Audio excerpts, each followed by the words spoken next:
Tonight, a lawyer for Nashville District Attorney Glenn Funk is denying his client broke any ethics rules in his handling of a high-profile domestic violence case. That comes as Funk now faces a formal ethics complaint filed by another attorney who first uncovered evidence about the DA's conduct in that case. News Channel 5 Chief Investigative Reporter Phil Williams has the complaint. Yeah, this is the complaint. It was filed Friday with the board that polices the conduct of Tennessee lawyers. It accuses Funk of violating a rule that prohibits lawyers from using the threat of criminal prosecution as leverage in a civil case.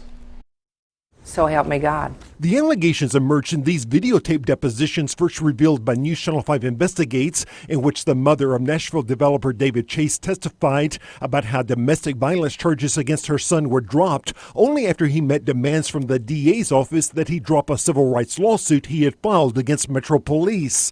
Chase texted his mother, "I dropped the federal case against Metro and the PD.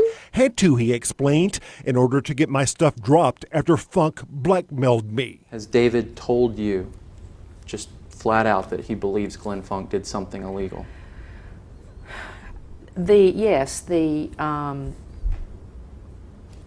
Requiring David to drop the case against Metro PD in order to have his stuff dismissed.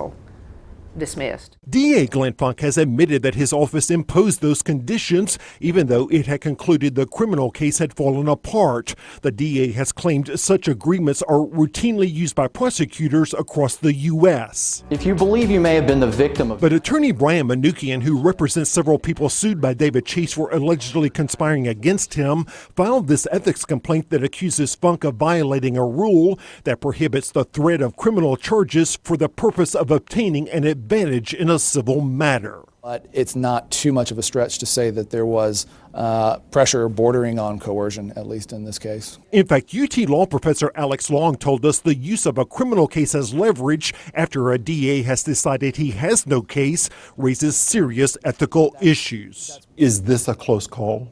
No. The prosecutor's putting pressure on someone to drop a potentially valid civil claim through the threat of prosecution that he doesn't have a right to bring in the first place, and that the system very clearly says he doesn't have a right to bring. But Funk's lawyer disagreed, telling News Channel 5 in a statement there was nothing unethical or illegal about the negotiations to settle the Chase domestic criminal case.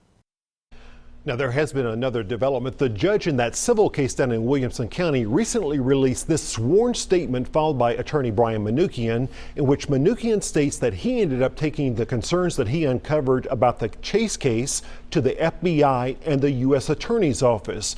But the judge redacted portions of the filing regarding exactly which allegations might have been of interest to the feds. And Vicki, we've posted all of these documents on our website, newschannel5.com. All right. Thanks, Phil.